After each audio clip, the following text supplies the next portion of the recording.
We learned this morning through dogged reporting from the Washington Post that President Trump engaged in a dramatic act of misdirection last month to avoid a security threat from Iran as he was departing the NATO summit in Turkey. Trump boarded an older version of Air Force One, then secretly left that plane, hiding inside a catering container to take another plane. Both of those planes flew to England, where the president was able to switch back and do so undetected. Reporters and White House staffers on board the decoy plane had no idea the president was not on board. They were, therefore, unwittingly exposed to some measure of danger.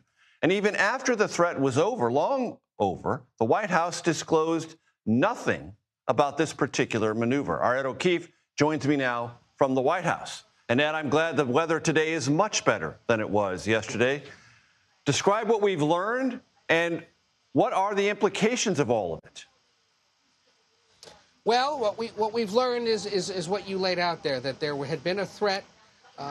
U.S. intelligence said it was facing a potential threat of Iran trying to attack the aircraft as the president was leaving a NATO member country, Turkey, but one that sits right next to Iran.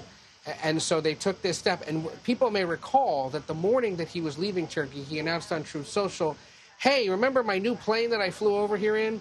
Well, it's such a hit, we're sending it to the UK so the troops can take a look at it. And that immediately set off alarm bells with the press that, no, that could not have been the reason. There must have been something up with security concerns. We later reported here at CBS, as did other outlets, that in fact, yes, there were concerns the Secret Service had with potential vulnerabilities with the new jet because it doesn't have some capabilities that the older blue and white ones do.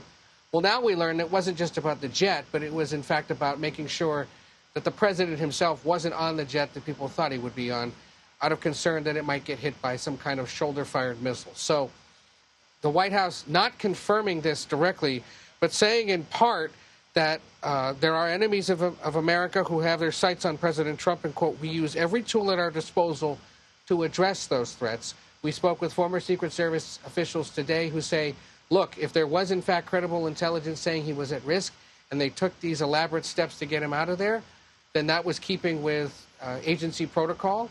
And given that he got safely out of Turkey to the UK, was able to board the new jet along with reporters and staff and get back to the U.S. safely, then the plan worked as it should have. Where there is concern here at the White House and in the Secret Service is that word of this got out at all, because it potentially blows their ability to do this again, either domestically or overseas, should he face similar threats in the future. And he continues to face regular threats from Iran and, of course, all the other attempted assassinations of the president in the last 2-3 years. So this remains a president definitely facing serious threats. And obviously now we see what the Secret Service had to do to get him safely home.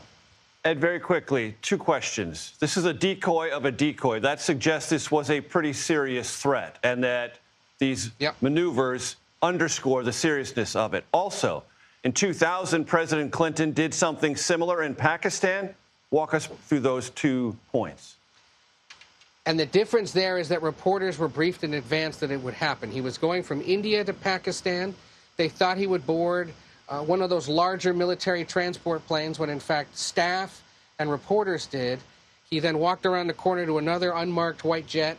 They flew in a smaller version of the blue and white Air Force One, sort of like a Learjet-sized jet. I don't remember the name of it or the model number.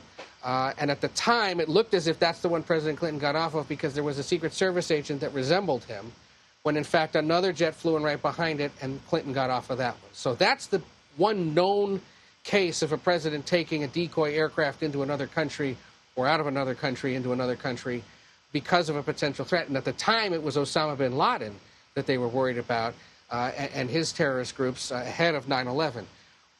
There have been times when presidents have flown into war zones. George W. Bush for the holidays, Barack Obama to Afghanistan. But again, reporters were briefed in advance and asked under embargo to keep that secret for the sake of the operation. In this case, no evidence that reporters were ever told this was going on. And that is what's caused some concern today, at least in the press. And yet there are those in the law enforcement community who say the fact that this was revealed at all now potentially puts the president at even graver risk. Ed O'Keefe, North Lawn of the White House. Thank you so much.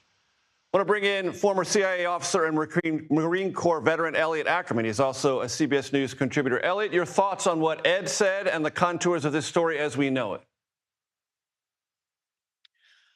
Well, Major, I think the real headline for me is it just shows the stakes of the war in Iran, and let's take a moment to imagine how the nature of that war would change if something did happen to the president. And so this conflict could not be more dangerous, and the potential for it to escalate, I think, should have all Americans paying close attention. Yeah, walk us through that, Elliot, because if something had been fired at Air Force One, even though President Trump was not on it, that would be considered a full-blown mega act of war, and the entire attitude of this nation and its firepower, some of it withheld, would probably be unleashed or considered to be unleashed.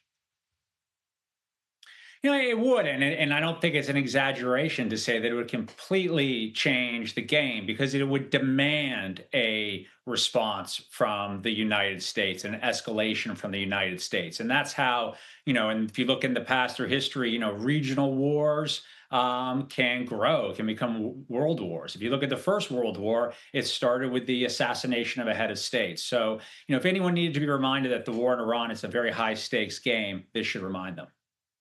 And your thoughts about the misdirection, what it said about the credibility of the threat, and the fact that it was never disclosed, and those who were on the decoy plane were none the wiser.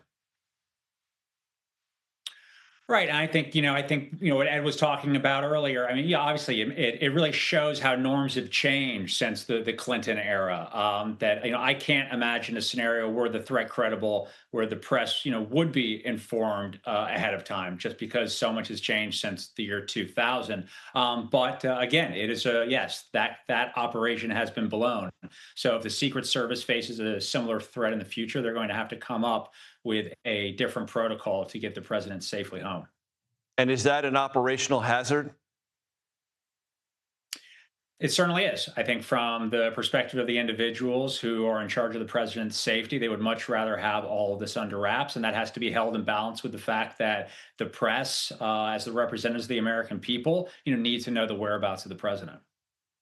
Elliot, setting this aside for the moment, other things happened today and have been happening for the last 3 or 4 days that seem to be moving in an escalatory direction regionally. What's your evaluation of where this conflict stands right now? We've gone with a conflict that, opened up, and it was about, nuclear weapons. It was about the Iranian regime and their oppression of their own people and the destabilization that they've had in the region. And now it's shifted into a conflict where the most important issue, or one of the most important issues, is the Strait of Hormuz. And the Iranians have discovered they have enormous leverage with that, not only against the United States, but against our partners in the region. So, this conflict has gone from something that we hoped, I'm sure the administration hoped, would be a surgical decapitation that would lead to a regime change, to now something that is drawing out and continues to draw out, and one in which the Iranians get a lot of leverage by waiting out the United States. And they know we have midterm elections coming up soon, and I don't think this war is coming to an end anytime soon. Elliot Ackerman, always a pleasure, sir. Thank you very much.